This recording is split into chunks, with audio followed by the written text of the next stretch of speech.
Hey family, what's up? Today I'm cooking with Tammy. I'm going to show you how to make a delicious shepherd's pie recipe. So without further ado, let's introduce these ingredients and make some shepherd's pie. First on up for this recipe is, of course, we're going to need some type of minced meat, whether it be ground beef or ground lamb. Traditionally, when making shepherd's pie, ground lamb is used. However, for this particular recipe, we're going to substitute with using ground beef, which is considered cottage pie. We're also going to need salt, along with ground black pepper, garlic cloves, onions, all-purpose flour, any type of red wine, along with beef broth or chicken, tomato paste, Worcestershire sauce, and of course, grab yourself a bag of mixed veggies. However, if you don't want to use frozen veggies, of course, you can always substitute with using fresh veggies if you have that on hand. We're also going to need some russet potatoes, along with salt, Parmesan cheese, heavy cream, an egg, butter, and parsley or chives. Without further ado, let's get to cooking. First thing we need to do is get a separate pot, guys. Fill it up with some water. Add those potatoes, cover it on down, and allow it to cook for about 15 to 20 minutes. In the meanwhile, while our potatoes are in the background doing their thing, we are going to work on cooking our meat. First thing we're going to do to our favorite skillet is add a small amount of oil. That's because I'm using a ground meat with a low fat content. However, if you're using regular ground beef, you don't need to add any oil to the pan because it's going to make its own oil. Same thing if you're using minced lamb. Once the meat is in the pan, we're going to break it on up using our spatula. And after a while, we're going to get tired of using the spatula and we're going to swap for using our ground beef chopper. This thing right here definitely gets the job done. We're going to get in there. We're going to break it down some more because we want the meat to cook evenly. After about 5 minutes, our meat is not fully brown yet, so we're going to allow it to go for at least another 5 more minutes. For a total, I would say for about 10 minutes. Basically, you're going to know when the meat is cooked all the way through once there's no more pink going on in the pan. We're going to break it on down just a bit more. After about 10 minutes, check it on out. Meat is looking absolutely perfect. We're going to take this time to one or two things, all right? If we did decide to use a meat with a higher fatty content, of course, we're going to have that excess oil in the pan. We need to drain that oil off, guys. Because I decided to use avocado oil, I do see that I have a little bit of avocado oil going on in the pan along with some water. I'm going to allow that water to evaporate and cook on out. That should take about another 3 minutes, so to speak. In the meanwhile, we need to drain our potatoes off. As you can see, everything is looking good with our ground beef. The water has dried on out. So to give this meat some flavor, we're going to introduce some salt. Of course, this part right here is seasoned to taste. Once we're finished adding our salt, we're going to hit it off with some ground black pepper. We're going to mix it on up really good because we want all of our seasonings to be well incorporated with the meat.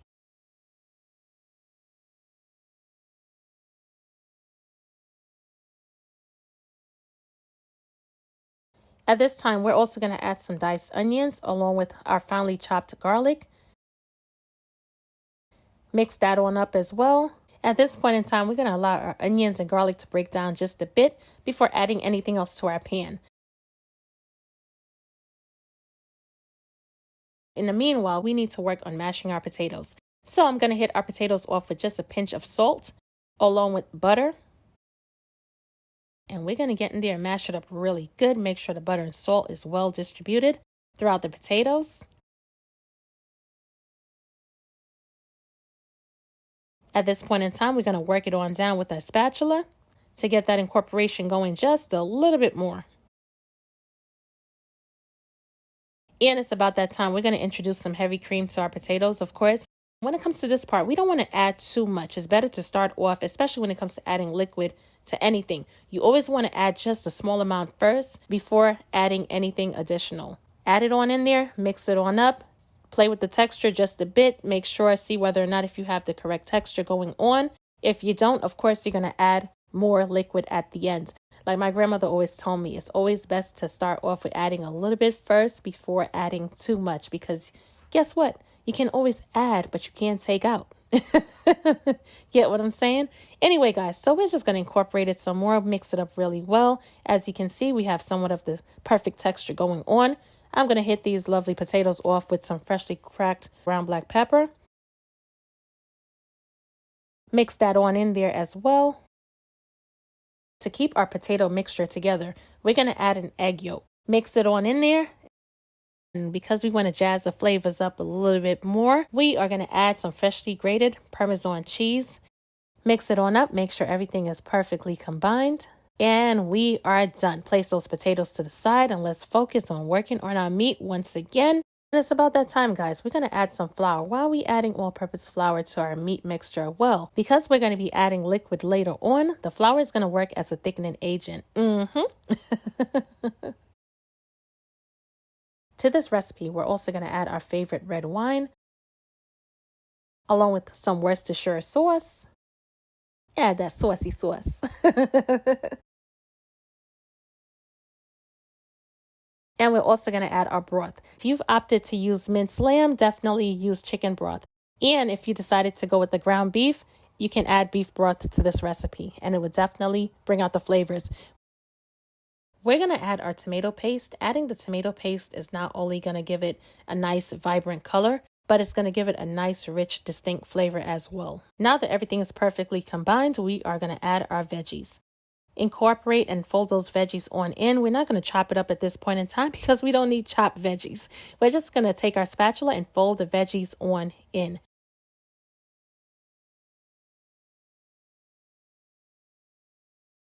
We're going to reduce the heat and allow it to simmer. Off camera, I'm going to cover it on down and allow it to cook for an additional 10 minutes until the sauce has reduced and it becomes slightly thickened. Everything has reduced on down, and I can guarantee you the flavors, oh my goodness, absolutely delicious. So here's what we're going to do, guys. We're going to take our meat, add it to our favorite casserole dish, take the back of the spatula, spread it on out, just like that. Nothing complicated, nothing hard, guys. So easy, right?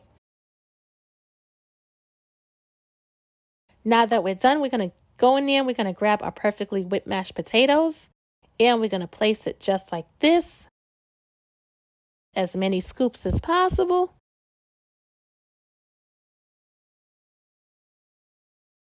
And once we're finished, we're going to take the back of our spatula once again. Smooth it on out. Almost as if you're spreading icing onto a cake. Of course, this time we're going to use a clean spatula. If not, you're going to have a bunch of saucy sauce all mixed in between your potatoes, which is not a bad thing, you know? But if you're big on presentation, of course. I know sometimes traditionally they grab a fork and they just draw lines with the fork into the potatoes. You can do that, or you can just simply smooth it on out with a spatula.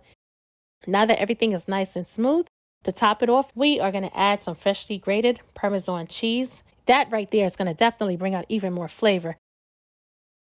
Of course, if you want to add some fresh chives or parsley to the top, you can definitely do that as well.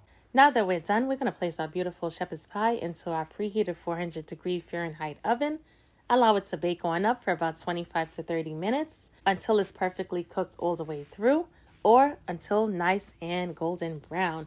Once we pull it on out, it should look just like this. Absolute perfection. This right here is absolutely gorgeous.